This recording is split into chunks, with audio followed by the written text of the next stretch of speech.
ጥር 6 ብዙ የሚከበሩ የቅዱሳን በዓላት አሉ። ጌታችን መድኃኒታችን ኢየሱስ ክርስቶስ ግዝረቱን የፈጸመበት ዕለት ነው። የጌታችን ልደቱ እንደማይመረመር ግዝረቱም አይመረመርም። እንዲሁም ደግሞ በእሳት ሰረገላ ወደ ብሔረ ሕያዋን ያረገው ታላቁ ቅዱስ ኤልያስም ዓመታዊ የዕረፍት መታሰቢያ በዓሉ ነው። እንዲሁም ዓለም ከጥፋቷ የዳነበት ታላቁ ቅዱስ ኖኅም የዕረፍቱ መታሰቢያ ነው።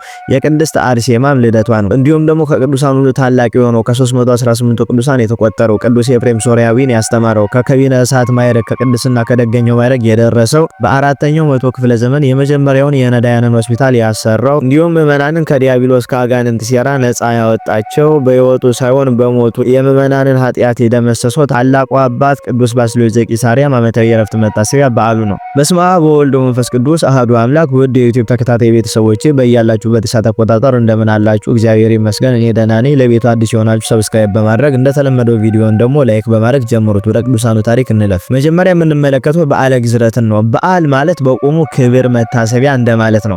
የበዓላት ባለቤት ደግሞ ራሱ እግዚአብሔር ነው። በመጽሐፍተ ኦሪት እንደተቀመጠው ጌታ ምርጦቹን ወይም መዝሙር ስለ በዓላት አዟል። ከሰንበት ጀምሮ የፋሲካ፣ የእሸት፣ የዳስ በዓላት በብሉይ ኪዳን ይከበሩ ነበር። በእርግጥ አሕዛብም ለጥፋታቸው በዓላትን ሲያከብሩ ኑሯል።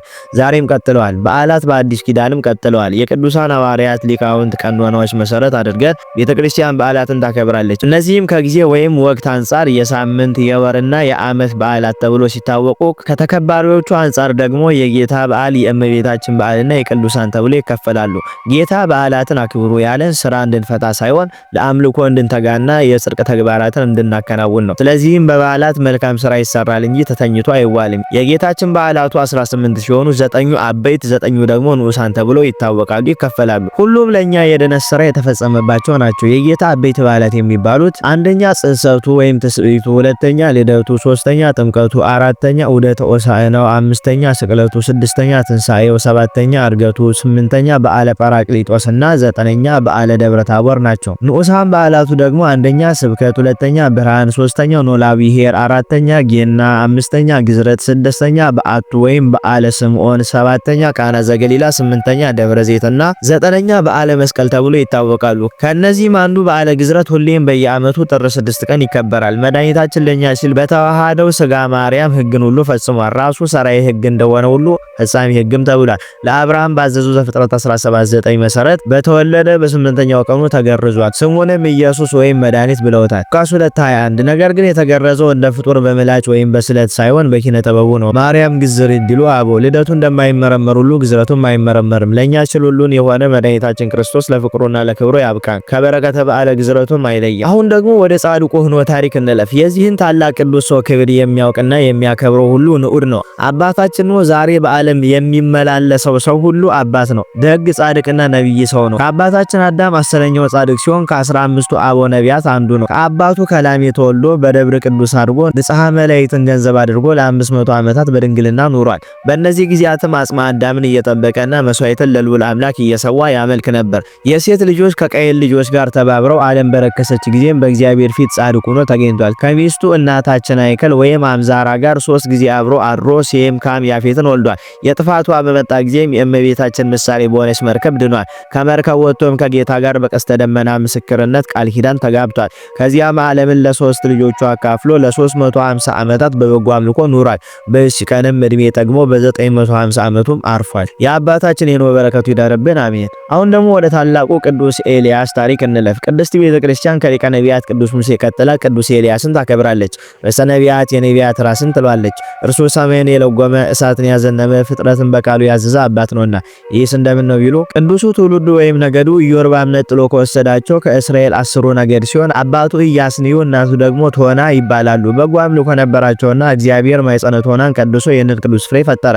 ቅዱስ ኤልያስ በተወለደ ቀን በቤታቸው ብርሃን ሞልቶ ታይቷል። ብርሃን የለበሱ 4 ሰዎች ወይም መላእክት መጥተው በእሳት ሰፋድል ወይም መጎናጸፊያ ሲጠቀልሉት ወላጆቹ በማየታቸው ደንግጠው ለነቢያት ለካህናት ነገሯቸው። ካህናቱ ግን ነገሩ ቢረቅባቸው ምን አይነት ፍጥረት ይሆን በእስራኤል ይነግስ ሲሆን ወይ ነብይ ይሆን ብለው አድንቀዋል። ቅዱስ ኤልያስ ከልጅነቱ ጀምሮ ኮስታራ፣ ቁም ነገረኛ፣ ንጽህናን የሚወድ እስራኤላዊ ነው። ወቅቱ ከክርስቶስ ልደት 900 ዓመት በፊት ህዝቡ ነገስታቱ የከፉበት እግዚአብሔር ተግዶ ጣዖት የሚመለክበት ነበር። ድሮ በኤሎፍላውያን እጅ የነበሩት ጣዖታት ወይም ዳጎንቤል በዚያ ዘመን ወደ እስራኤል ገብቶ ነበር። ቅዱስ ኤልያስ ግን በዚህ ክፉ ትውልድ መካከል ሆኖ ሥርዓተ ኦሪትን የጠነቀቀ የንጽህናና የአምልኮ ሰው ነበር። በዚያ ወራትም እግዚአብሔር ለነብይነት ጠራ። እርሱም እሺ ብሎ ታዞ የእግዚአብሔርን ጸጋ ጥሪ ተቀበለ። ቅዱሱ ብዙ ጊዜ ለጉዳይ ካልሆነ ከሰው ጋር መዋል ማደር አይወድም ነበርና መኖሪያውን በተራሮች ዱር አደረገ። በተለይ ደብረ ቀርሜሎስ ለእርሱ ቤቱ ነበር። በዚህም ሕይወቱ ከመልከጼዴቅ ቀጥሎ ለድንግልና ድንግል ነበርና ለብሕትውና ብቸኛ ነበርና ለምንኩስና ታራሚ ነበርና በብሉይ ኪዳን መሰረትን የጣለ ነብይ ይባላል። መቼም በብሉይ ኪዳን የቅዱስ ኤልያስን በዘመነ ክርስቶስ የመጥምቁ ዮሐንስን በዘመነ ሊቃውንት ደግሞ የአፈወርቅ ዮሐንስን ያህል ደፋር መገስጽ አስተማሪ አልነበረም። በጊዜው ደግሞ አክዓብ ኤልዛቤል የሚባሉ ክፉ ባልና ሚስት በእስራኤል ላይ ነግሰው ሕዝቡን ጣዖት አስመለኩ። ይባስ ብለው ደግሞ በወይኑ እርሻ አማካኝነት እስራኤላዊውን ናቡቴን በሐሰት ምስክር ደሙን አፈሰሱት። ናቡቴ የአባቶችን ርስት አልሸጥም አልለውጥም በማለቱ እንደ ሰማዕት ይቆጠራል። ኤልያስ ግን ይህንን ሲሰማ ወደ አክዓብ ኤልዛቤል ቀርቦ የናቡቴ ደም በእናንተ ላይ አይቀርም፣ ያንቺንም ደም ውሻ ይለሰዋል አላቸው። በዚህ ምክንያት ኤልዛቤል ልትገድለው ብትፈልጎም እርሱ የእግዚአብሔር ነውና አላገኘችው። በዚህም ብስጭት ይመስላል 1000 ነቢያትን ሰብስባ ፍጇቸው አለች። 900 ሲታረዱ 100 ግን ቅዱስ አብዲው በዋሻ ውስጥ ደብቆ እየመገባ ተረፋቸው። በእስራኤል ውስጥ ግን አመጽና ኃጢአት እየተስፋፋ ሄደ። የእግዚአብሔርን ስጦታ እየተመገበ ህዝቡ ለቤል ለበዓል ሰገደ። ይህን ጊዜ ቅዱስ ኤልያስ እንዲህ አለ፣ እኔ በእግዚአብሔር ኃይል ከቆምኩ የእግዚአብሔር ነብይ ከሆንኩ ከአፌ ቃል እስኪወጣ ከሰማይ ዝናብ እንዳይወርድ ብሎ ለ3 ዓመት ከ6 ወር ሰማይ ዝናብ ለዘር ጠል ለመከር ከመስጠት ተከለከለ። ህዝቡ በኃጢአቱ ምክንያት ተጎዳ። እርሱ ቁራ የመገበው ምንጭ ፈልቆለት ይጠጣ ነበር። ይሄው ቢቀርበት ጸለየ። እግዚአብሔርም ከፈለገ ኮራት ወደ ሰራብታን ሊወርድ አዘዘው። በዚያም የነብዩ ዮናስ እናት በጎች አጋግራ ብታበለው ቤቷ በበረከት ተሞላ።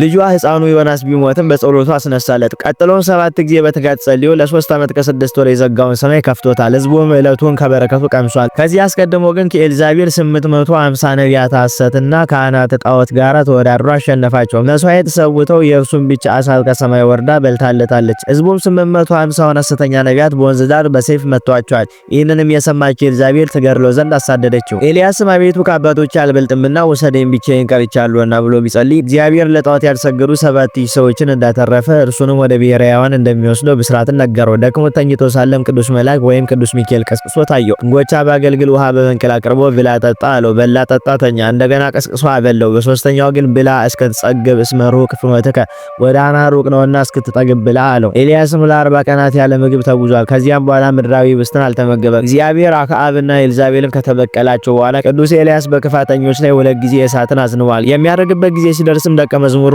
ኤልሳን የምትሻውን ለምነኝ ቢለው እጥፍ መንፈስህን አለው። 3 ጊዜ ኤልያስ መልሶ ሞከረ። ቅዱስ ኤልሳ ግን በብርታት ተከተለው። ዮርዳኖስን ከፍለው ከተሻገሩ በኋላ ቅዱስ ኤልያስ ሰረገላ እሳት ወርዶ ነጠቀው። ለኤልሳም እኩሉን ግምጃውን ጣለለት። ዛሬ ቅዱስ ኤልያስ በብሔረ ሕያዋን ያለ ሲሆን በዘመነ ሐሳዊ መሲህ መጥቶ በሰማዕትነት ከቅዱስ ሄኖክ ጋር ያርፋል። እንዲሁም ተጨማሪ የኤልያስን እርገት በመጽሐፍ ቅዱስ አንደኛ ነገሥት ምዕራፍ 17፣ ሁለተኛ ነገሥት ምዕራፍ 2 ላይ ታገኙታላችሁ። የነብዩ ኤልያስ በረከቱ በሁላችን ላይ ይደርብን። አሁን ደግሞ ወደ ቅዱስ ባስልዮስ ታሪክ እንለፍ። ታላቁ ሊቅ ቅዱስ ባስልዮስ አርእስተ ሊቃውንት ከሚባሉ አባቶች አንዱ ነው። አባቱ ቅዱስ ዮስድሮስ፣ እናቱ ደግሞ ኤሚሊያ ይባላሉ። ባልና ሚስቱ ከተቀደሰ ትዳራቸው 5 ወንድና 1 ሴት ልጅን አፍርተዋል። የሚገርመው ሴቷ ቅድስት ማቅሪና ገዳማዊት ስትሆን 5ቱም ወንዶች ጳጳሳት መሆናቸው ነው። 5 ወንዶች ጳጳሳት እንዲሆኑ ያደረገች ደግሞ እቺ ቅድስት ማቅሪና ናት። የሁሉ የበላይ የሆነው ግን ቅዱስ ባስልዮስ ነው። አባቶቻችን እንዳስተማሩ ቅዱሱ ሊቅ ከ318ቱ ሊቃውንት አንዱ ነው። ቅዱስ ኤፍሬም ሶርያዊውን ያስተማረውም እርሱ ነው። ቅዱስ ባስልዮስ ገዳማዊ፣ ጻድቅ፣ ባለብዙ ምስጢር ሊቅ፣ የብዙ ምዕመናን አባት፣ የቂሳርያ ሊቀ ጳጳስ፣ ባለብዙ ታምራትና ከከቢነ እሳት ከፍጹምነት የደረሰ አባት ነው። ለመጀመሪያ ጊዜ የነዳያንን ሆስፒታል በ4ኛው መቶ ክፍለ ዘመን ያስገነባም እርሱ ነው። እጅግ ብዙ ድርሰቶች አሉት። መጽሐፈ ቅዳሴውን ዛሬ በምናውቀው መንገድ ያሰናሰለው እርሱ ነው። ለምዕመናን የሚጠቅሙ ብዙ ስርዓቶችን ሰርቶ የብሉይ የአዲስ ኪዳንን መጽሐፍት ይተርጉማል። ታዲያ ይህ ሊቅ ቅዱስ ጻድቅ ሰው ብዙ ድንቅ ታምራትን ሰርቷል። በዘመኑ እዚያው ቂሳሪያ ውስጥ አንድ አገልጋይ በዘመኑ አጠራር ባሪያ ነበር። የሚሰራው ደግሞ በአገረ ገዡ ግቢ ውስጥ ነው። ለስራ ሲገባ የሰውየውን አንዲት ብቸኛ ልጅ ተመለከታት። ቆንጆ ነበረችና በፍትወት ተለከፈ። ጧት ማታ ስራው እርሷን ማየትና ማሰብ ሆነ። እንዳይጠይቃት ደረጃው አይመጥንምና ከባድ ፍርድ ይጠብቀዋል። ነገሮች ከአቅሙ በላይ ሲሆኑበት በቀደመ ስህተቱ ላይ ሌላ ከባድ ስህተትን ጨመረ። ወደ ጠንቋይ ወይም መተተኛ ቤት ሂዶ ስራዬ እንዲያደርግለት ጠየቀው። መተተኛው ግን ይህንን ማድረግ የሚችል ሰይጣን ብቻ ስለሆነ ካልፈራ ወደ እርሱ ልላካ አለው። ያ ከንቱ ሰው እሺ አለ። መተተኛው ቀጠለበት። ሌሊት 6 ሰዓት ሲሆን ወደ አይዛብ መቃብር ሂድና ግራ እጅን ወደ ላይ ዘርጋ ከዚያም ይመጣላል ብሎ ላከው። አገልጋዩም የተባለውን ሲያደርግ ከአጋንንት አንዱ መጥቶ ነጥቆ ወደ ጥልቁ የሰይጣኖች አለቃ ወደሚገኝበት ወሰደው። ጋኔኑ ሰውየውን አለው፣ አንተ የፈለግከው እንዲፈጸም መጀመሪያ ክርስትናን ካድ፣ በክርታስም ላይ ክደትን ጽፈ በፊርማ ስጠኝ አለው። ያ ልቡ የታወረ ሰው እንደተባለው መጽሐፍ ክደቱን ለሰይጣን ሰጠ። ወዲያው ያ ያመጣው ወደ ቤቱ መለሰው። በማግስቱ ጧት በአገረ ገዡ ቤት ታላቅ ግርግር ሆነ። አንዲት ልጃቸው ያንን አገልጋይ ካላጋባችሁ ራሴን አጠፋለሁ አለች። ቢለምኗት ልትሰማ አልቻለችም። ወላጆቿ ግራ ላይ ተጋቡ። ከምትሞት ብለው እያዘኑ ልጃቸውን ከአጋንንት ጋር ለተዛመደ ሰው ሰጡ። መጡ።